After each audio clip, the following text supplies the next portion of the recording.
Over in the UK, Christmas travel has been thrown into chaos as the country's government workers continue their strike actions. UK rail and border force strikes mean services are reduced to the bare minimum, leaving the country's trains and airports in turmoil. A last wave goodbye from the last train out of Leeds.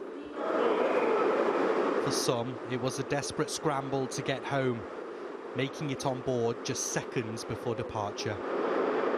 For others who missed the trains, Christmas plans plunged into doubt.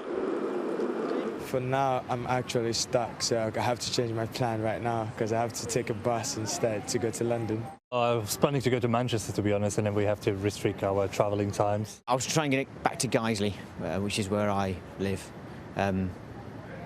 But to be honest, I'm fully in support of the striking rail workers. I think they've had a really rough deal over the years. When the clock struck 3, most trains across the UK were parked as rail workers started yet another flurry of strike action.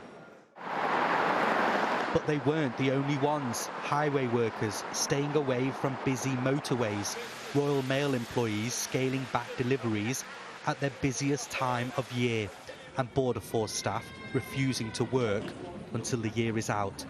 That, however, has highlighted concerns.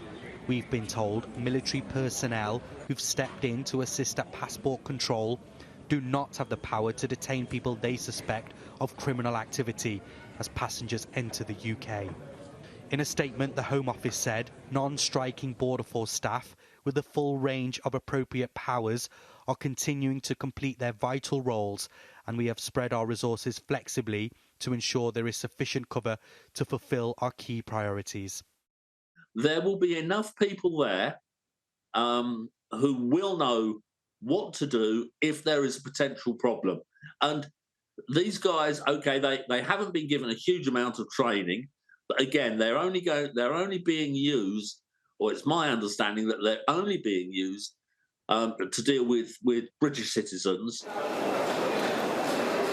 There's no denying the strikes across all sectors in the days leading up to Christmas Eve have been disruptive. Lives put on hold, people changing plans at the last minute. But in the 24 hours leading up to the big day, the impact seems limited. Christmas is, of course, a time for coming together, but as it stands, there's no sign of reconciliation between unions and their opposites. We're available actually immediately after Christmas, prepared to put the time and effort in to thrash out an agreement. If we can't reach an agreement, then there will be further strikes in the new year, and we will have to reballot our members. As the disputes remain unsolved, more disruption awaits across both public and private sectors. People clearly have planned and adapted to cope for the rest of this year, but further walkouts in 2023 could test the patience of many.